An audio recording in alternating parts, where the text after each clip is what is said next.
All right, we're here to show how you assemble one of the Freon Shield panels, and we're gonna place it on our Freon Novo station.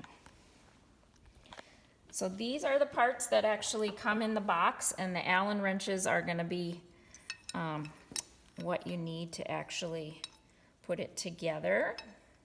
So we're gonna slide this through.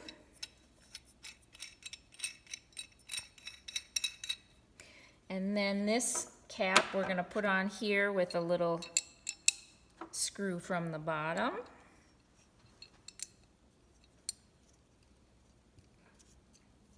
Hopefully it's catching in there. There we go. So we do have a nice little Allen wrench here to twist it down nice and tight once it's in its position. And then we're gonna slide it over the top of the panel. You can either have the screws inside or outside, whatever personal preference is. We're gonna do them on the inside of the panel.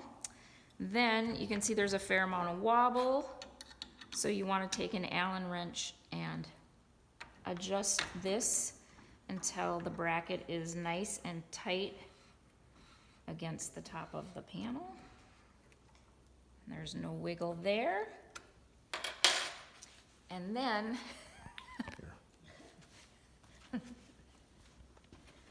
the acrylic goes in as a pressure fit, so Andy is gonna assist with that.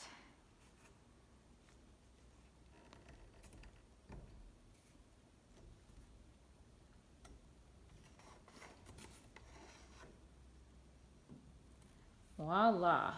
So that is a 24-inch high piece of acrylic. Obviously, we just have the one bracket on. They do come in sets of 2, and then you slide the acrylic between the 2. Thanks for watching.